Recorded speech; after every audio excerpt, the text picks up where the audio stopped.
Scientists are careful people. They say exactly what their data supports and nothing more. This is professionally necessary and communicatively disastrous, because what the data supports is frequently more extraordinary than the careful language allows the general reader to understand. I am going to translate. The following are real scientific findings, stated as they were originally stated, followed by what they actually mean. Original statement. A study published in Nature Neuroscience found that listening to music activates the mesolimbic dopamine system, including the nucleus accumbens and the ventral tegmental area, during peak emotional responses. What that means, the brain structure that lights up when you hear the song that gives you chills is the same brain structure that lights up when you take cocaine. Not metaphorically the same. Literally the same physical structures, identified by the same brain imaging technology, showing the same pattern of increased blood flow. The chills from music and the rush from cocaine are produced by the same neurological mechanism. Your brain does not distinguish between these two sources of pleasure at the circuit level. They both flood the same dopamine pathway. This finding does not diminish the music. It elevates the cocaine comparison to the music. The music is doing something that belongs in the same category as one of the most powerful pleasure-producing substances humans have discovered. Original statement. Frisson. The psychophysiological response to music characterized by skin piloerection, chills, and tingling has a heritability estimate of approximately 0.40, suggesting genetic contributions to its occurrence. What that means, the ability to get musical chills is partly genetic. Approximately 55% of people can feel musical frisson at all. The other 45% do not, regardless of musical engagement, expertise, or emotional openness. This is not a personality difference. It is not a measure of emotional sensitivity. It appears to be a variation in how the auditory cortex is wired to the limbic system, how directly the sound processing pathway connects to the emotional response system. You either have the wiring or you don't. And if you're one of the 45% who never experiences musical chills, this is the scientific explanation for why everyone around you seems to have a relationship with music that you cannot quite access, and for why your relationship with music is not deficient, just differently wired. Original statement.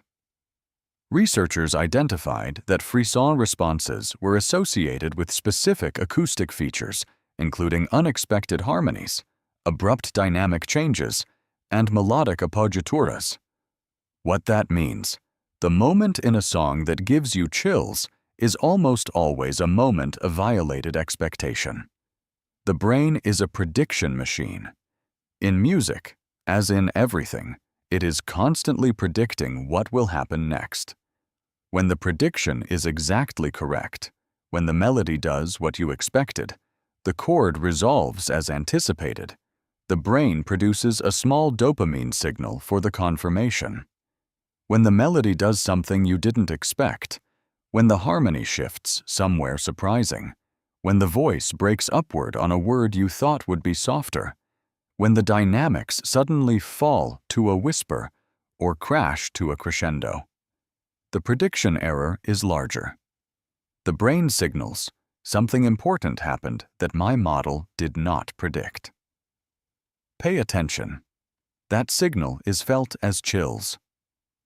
Musical chills are your brain registering beauty it couldn't anticipate. The songs that give you chills are the songs whose composers knew, with extraordinary precision, where your expectations were and how to step slightly outside them at exactly the right moment. Original statement. Individuals high in openness to experience reported frisson significantly more frequently than those low in openness, p less than 0.001. What that means, the personality trait most strongly associated with musical chills is not musical training, not emotional sensitivity as generally measured, and not intelligence.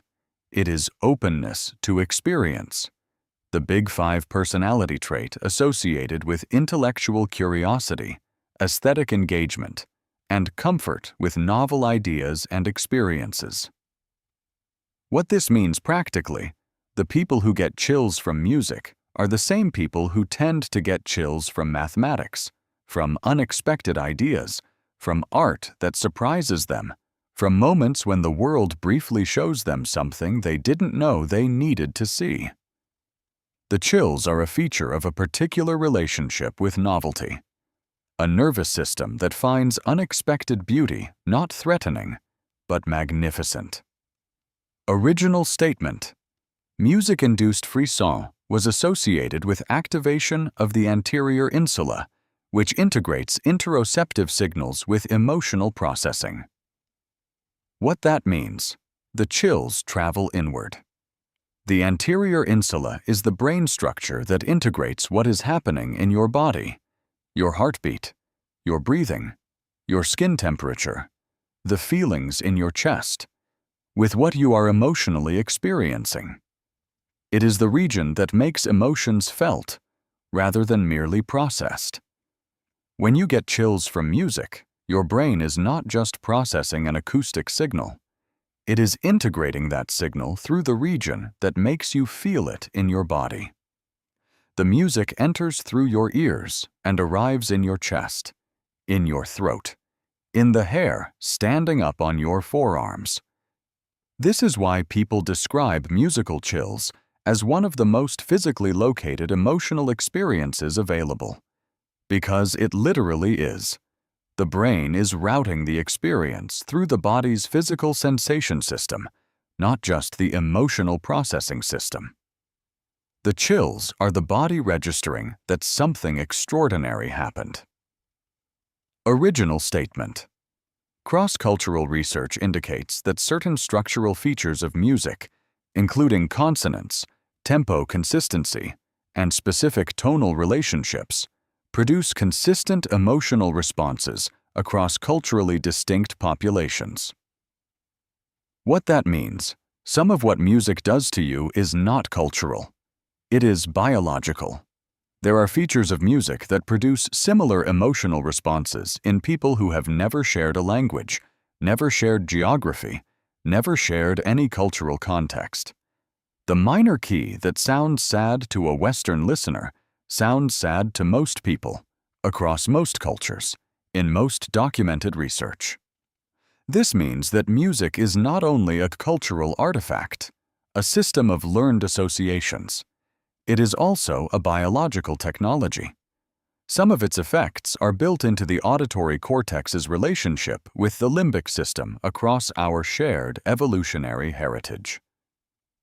The lullaby a mother hums to a child contains information that the child's brain can process as safe and soothing before the child has learned a single cultural convention. Music is older than language. Some of what it communicates does not require translation.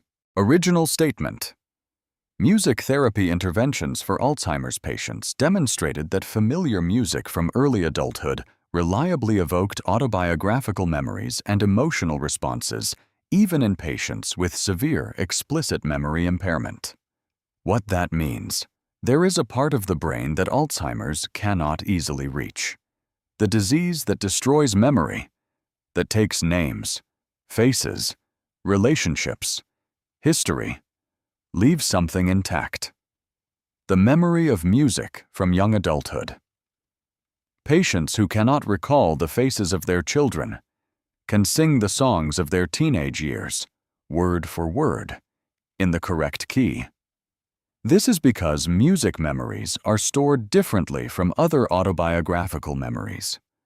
They are distributed across the auditory cortex, the motor system, remembering the movements associated with a song, the limbic system, and the cerebellum in a way that makes them more resistant to the neural pathway damage that Alzheimer's produces. The disease clears the house. The music is hidden in the walls. When a patient with advanced Alzheimer's hears a song from 1962 and briefly becomes present, recognizes something, becomes briefly themselves, that is the music reaching a part of the person the disease has not yet found. This is the most moving finding in all the music neuroscience research, and the scientists stated it very carefully. I wanted to make sure you heard what they were saying.